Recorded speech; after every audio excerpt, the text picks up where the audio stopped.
Welcome! In this series of videos, we will look at software add-ons or utilities for both the PowerBASIC console and Windows compilers. Today, we will look at Splinterwares System Scheduler.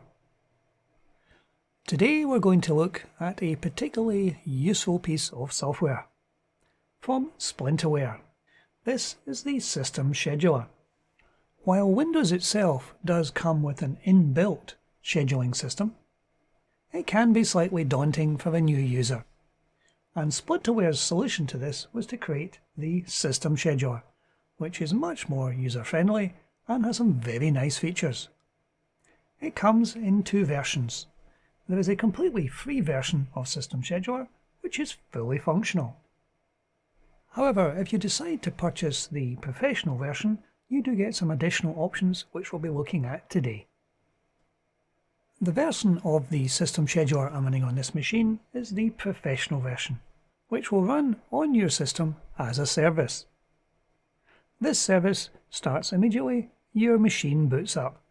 If you have the need to run applications or background tasks at particular times of day, either on your own computer or on remote computers or servers, this is an ideal solution for you. There are a number of different types of schedules we can set up, and we're going to work our way through these. For example, if we had a task we wish to run unattended at certain times of the day, let's see how we could do that. So to add an application to be scheduled, we merely have to go into the event type. Now we're going to do this as run application. New event, and then we put our title in. We can browse to where our application actually sits.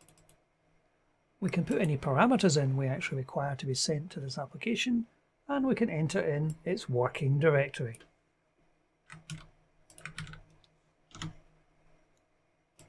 You can select the state you wish the application to run in. We're going today to leave it at normal so it's visible to the user, but you can run it minimized, maximized, or just generally hidden. Having set that up, we can decide on the schedule. You can enter schedules that do not have a specific schedule, or you can pick a number of options. You can run it once, you can run it every minute, you can run it every hour but selected minutes, so if we wish to run it every hour on the hour, or if we wish to run it every 5 minutes. And if there are particular hours of the day you do not want it to run, you can just merely take them out. And it would run all the hours up until 5 o'clock in the morning, and then from 12 noon on for the rest of the day. And in the Advanced tab, we have a number of additional options. You can run the event whether the current user is logged in or not. You can run it as a service account, but this would be non-interactive, so we wouldn't get to see it. Or you can run as a specific user. And if you're using a domain, you can also put the domain in. One additional option is to test the logon as a user, just in case you've mistyped a password. And the logon is successful. So this is set to run at 12 midday. So let's try just running the event now. And there's our application running, goes for 2 seconds, and then it completes. So you can quite easily see how you can set a selection of applications running at different times of the day or night. Now this, even on its own, is very useful.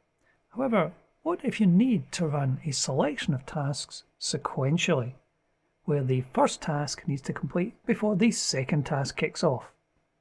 Now you could code your application to handle this by chaining from one application to the next. However, not all the applications may have been written by yourself. If you have 3 applications and you want to run them sequentially, the System Scheduler will accommodate that. In this case, we're going to create a sequence of events. Now we've already got one task here, which runs the task 1 executable. If we want to create 2 further ones, I'm just going to duplicate this event 2 times. So we'll leave the first task as it is, and we'll change the second task. And we'll run a separate executable for this one. And for this one here, we'll make this task number 3. and we'll amend the first one to say task 1. So now we have 3 tasks set up. We could quite happily take the schedule off of these.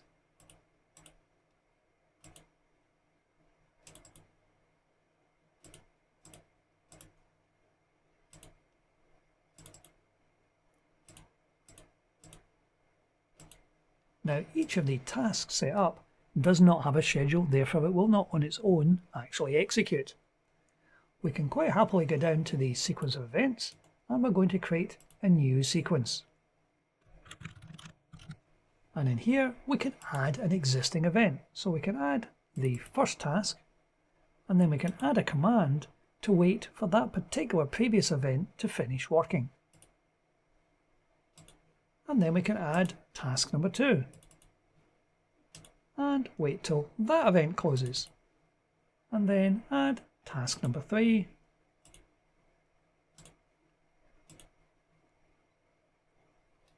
and then if we want to wait and run a 4th or 5th task, we could do that quite happily.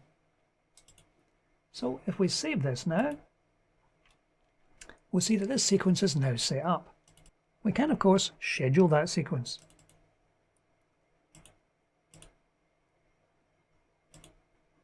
Say for example we want to start it at 11 AM on each day. So its next run would be 11 o'clock. We can of course run that now.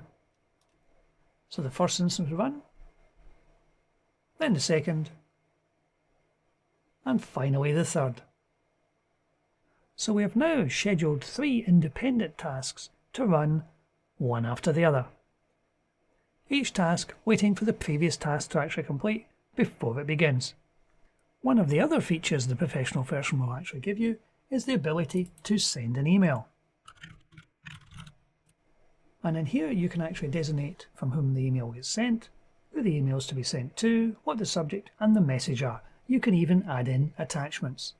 So if we wanted an email to be the final task of our sequence, we could add this in. And in Preferences, in the email setup, you can actually specify the name of your SMTP server. Once that's set up, you can quite happily send emails at particular times of day. So what else can the System Scheduler actually do for you? Well, one very useful task is the File Watcher task. If we have a specific folder on our machine, or in fact on a remote machine, we can set up a task to sit and watch that folder periodically and execute another event when something actually changes. So what we're going to do here is we're going to monitor this folder. In this folder there is a CSV file. We're going to look for a specifically named CSV file appearing in that folder and kicking off an event when it does. So we will create our event first of all. I have an application in here called Got Here. And when this application actually runs, it will create an entry in the event log. And it will just basically say in this log, got here and the time. So we will create this as an event on our machine.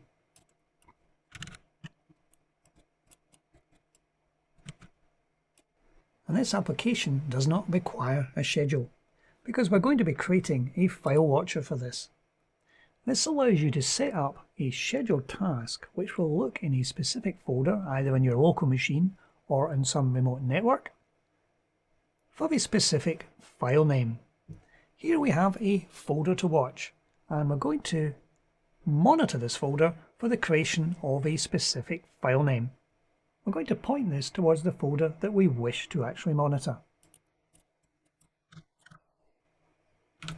And you can also put in a wildcard for the type of file you're looking for. But what we're going to do is we're going to specifically look for a file which has been named for today's date. So we're looking for a file that begins with the current date in the 4-character year, month, day format, followed by underlined sample CSV. And we're looking to see if the file exists. And if the file exists, we can pick which event to run. And we're going to run the Got Here event. And it's running the event for the first occurrence. So the file watcher, when it detects the first occurrence of this file, will trigger this other event. And we can schedule how often this file watcher triggers. So let's set it to run every minute. So at the moment it will run at 10:45. However, there is no file within this folder that currently meets its criteria. So if we just do a quick execute this now, although the file watcher has triggered, it will have found nothing. Therefore, the logger program got here has not yet created its log. So we go back to our folder to watch and we create a new file. So we created a file in the format of the year, the month and the day.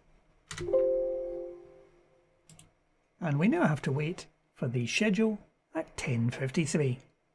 When this actually starts, we should see an entry in our logger. When the file watcher commences, we should get our event kicked off and we should see a log file appear in our logger folder.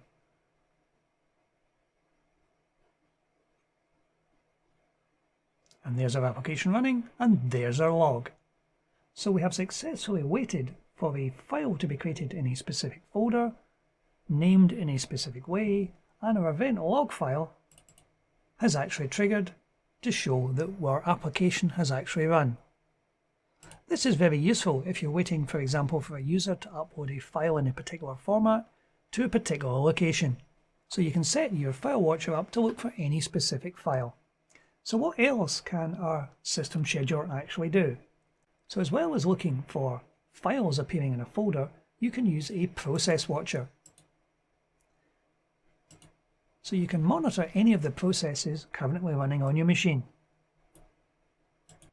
And having selected the process, you can then select your criteria. What to do if the process is running, what if the process is not running, or if the process is not responding, and what action you wish to take. You can actually terminate the process, or you can run another of your events. And one of those events could be an email to you to notify you that a particular service has stopped running. This is particularly useful if you're setting this up on a remote server, which you may not be monitoring all the time. You can also set up a window watcher, so it looks for specific windows appearing on your computer. Another useful event type is the shutdown or restart computer. If, for example, you're running a long-running process on your computer and it's going to run into the early hours of the morning and you wish to close your computer down once that's actually completed, you could set up a shutdown or even a restart command. This can operate on your own computer or even on remote computers, picking either restart, shutdown, sleep or hibernate. In the professional version, there is also a wake-up computer, and if your remote computer is actually set up to wake on LAN, this can be used to effectively power up your machines.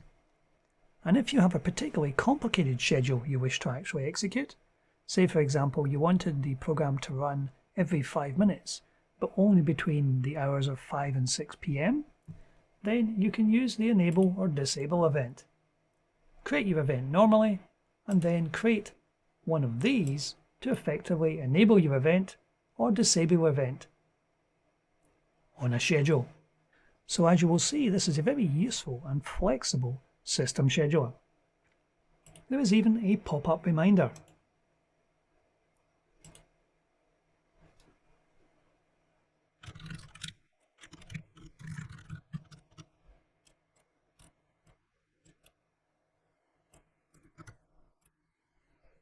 So you can slot in specific reminders to remind you to do things at certain times of the day.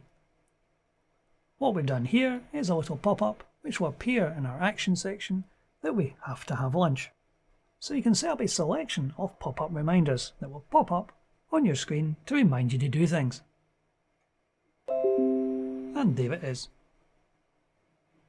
So regardless if you go for the free version of System Scheduler or decide to purchase the professional version, there's a great deal of flexibility in the system. Hopefully you'll find this useful when scheduling your applications. But that's it for today. Thank you for watching.